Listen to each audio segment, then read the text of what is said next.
ചെങ്കടലിൽ കേബിൾ മുറിഞ്ഞതിനെ തുടർന്ന് യുഎഇയിലും middle ഈസ്റ്റിലും internet സേവനം ഭാഗികമായി തടസ്സപ്പെട്ടു.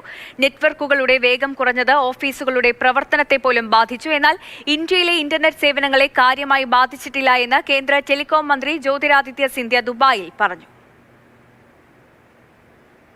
ചെങ്കടലിലെ കേബിൾ ശൃംഖലയിൽ പലയിടത്താണ് കഴിഞ്ഞ ദിവസം തടസ്സങ്ങളുണ്ടായത്. ഇത് പരിഹരിക്കാനുള്ള ശ്രമം ഇപ്പോഴും പുരോഗമിക്കുകയാണ്. കേബിൾ മുറിഞ്ഞതോടെ ഗൾഫ് രാജ്യങ്ങളിൽ ഇന്റർനെറ്റിന്റെ വേഗം കുറഞ്ഞു. യുഎഇ അടക്കമുള്ള രാജ്യങ്ങൾ ബദൽ പാത കണ്ടെത്തിയെങ്കിലും പ്രശ്നം പൂർണ്ണമായും പരിഹരിക്കാൻ കഴിഞ്ഞിട്ടില്ല. ഇപ്പോഴും പലയിടത്തും ഇന്റർനെറ്റ് സേവനം വേഗത്തിൽ ലഭിക്കുന്നില്ലെന്നാണ് റിപ്പോർട്ട്. മൈക്രോസോഫ്റ്റിന്റെ ക്ലൗഡ് സംവിധാനത്തെയും ഇത് ബാധിച്ചിട്ടുണ്ട്.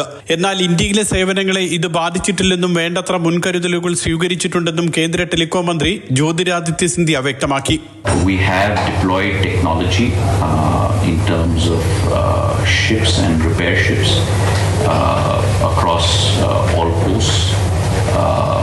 This is also a service that's provided by many private sector people. And I do not believe that it is an impairment that will critically damage at this point of time.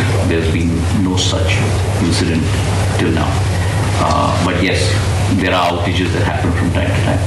ദുബായിൽ നടക്കുന്ന universal postal കോൺഗ്രസിൽ പങ്കെടുക്കാൻ എത്തിയതായിരുന്നു ജ്യോതിരാദിത്യ സിന്ധ്യ. സമ്മേളനത്തിന്റെ ഭാഗമായി Japan വാർത്താവിനിമയ സഹമന്ത്രി മസാഷി അദാഷിയുമായി അദ്ദേഹം ചർച്ച നടത്തി.